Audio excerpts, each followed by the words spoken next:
Bienvenue dans la deuxième partie du cours sur Ferdinand de Saussure, qui étudie la théorie générale du signe linguistique. Le signe linguistique.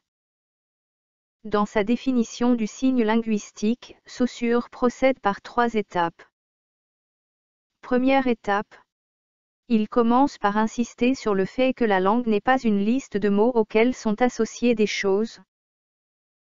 Puis à l'étape suivante, il démontre que le signe linguistique est une entité double, ayant un aspect physique, représenté par l'ensemble des sons, qui forment l'image acoustique, et un aspect psychique, qui est le concept, ou l'empreinte psychique de la chose signifiée.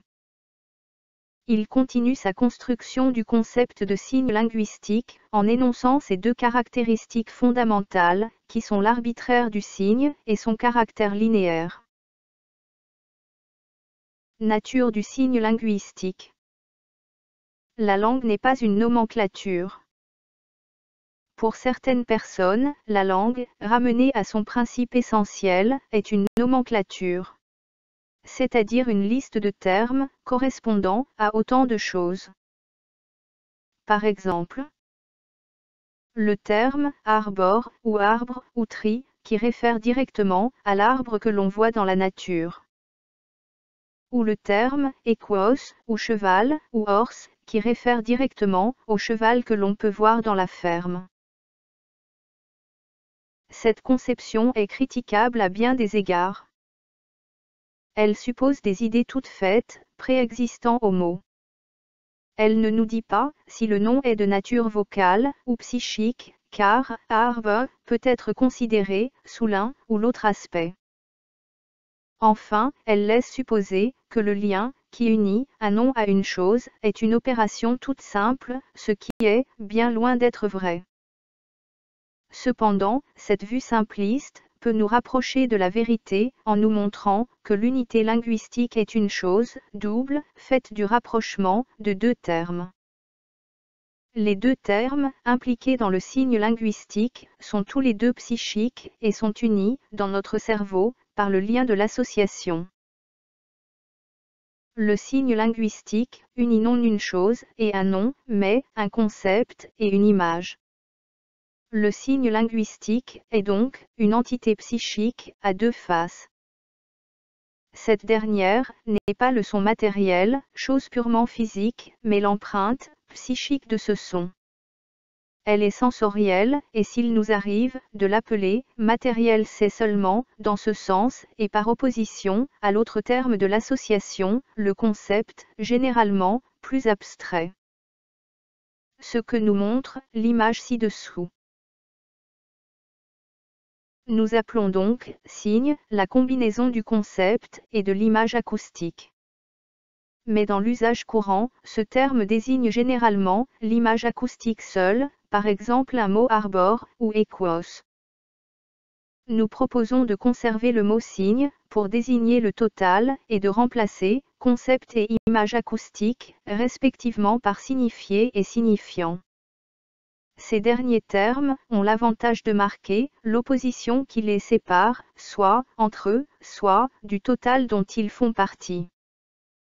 Quant à signe, si nous nous en contentons, c'est que nous ne savons pas par quoi le remplacer, la langue usuelle n'en suggérant aucun autre. L'arbitraire du signe. Le lien unissant le signifiant au signifié est arbitraire, ou encore, puisque nous entendons par signe le total résultant de l'association d'un signifiant à un signifié, nous pouvons dire plus simplement, le signe linguistique est arbitraire. Cela signifie qu'il n'y a aucun rapport nécessaire ou obligé entre le signifiant et le signifié. Ainsi l'idée de sœur n'est liée par aucun lien intérieur avec la suite de sons S, U, R, qui lui sert de signifiant. Il pourrait être aussi bien représenté par n'importe quelle autre suite de sons, la preuve, les différences entre les langues et l'existence même de langues différentes. Le signifié bœuf a pour signifiant B, OF en français et O, K, S, ox en anglais. Le principe de l'arbitraire n'est contesté par personne, mais il est souvent plus aisé de découvrir une vérité que de lui assigner la place qui lui revient. Le principe énoncé plus haut domine toute la linguistique de la langue, ses conséquences sont innombrables.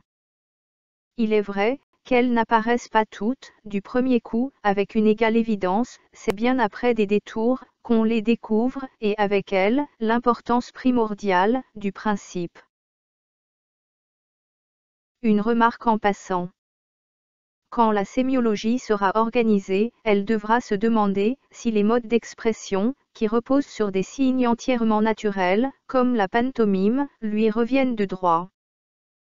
En supposant qu'elle les accueille, son principal objet n'en sera pas moins l'ensemble des systèmes fondés sur l'arbitraire du signe. En effet, tout moyen d'expression, reçu dans une société, repose en principe sur une habitude collective, ou ce qui revient au même, sur la convention. Les signes de politesse, par exemple, doués souvent d'une certaine expressivité, exemple, le chinois, qui salue son empereur en se prosternant 9 fois jusqu'à terre, n'en sont pas moins fixés par une règle. C'est cette règle qui oblige à les employer, non leur valeur intrinsèque.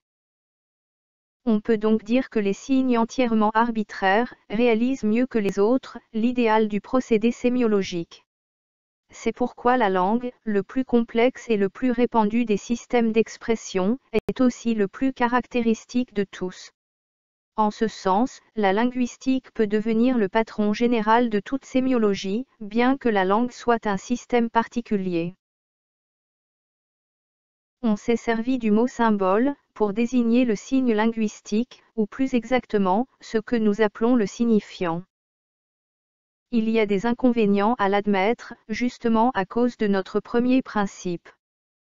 Le symbole a pour caractère de n'être jamais tout à fait arbitraire, il n'est pas vide. Le mot arbitraire appelle aussi une remarque, il ne doit pas donner l'idée que le signifiant dépend du libre choix du sujet parlant. Il n'est pas au pouvoir de l'individu de changer quoi que ce soit à un signe, une fois établi dans un groupe linguistique. Nous dirons immotivé, c'est-à-dire arbitraire par rapport au signifié, avec lequel il n'a aucune attache naturelle. Signalons en terminant 2 objections, qui pourraient être faites à l'établissement de ce premier principe. On pourrait s'appuyer sur les onomatopées, pour dire que le choix du signifiant n'est pas toujours arbitraire. Mais elles ne sont jamais des éléments organisés d'un système linguistique.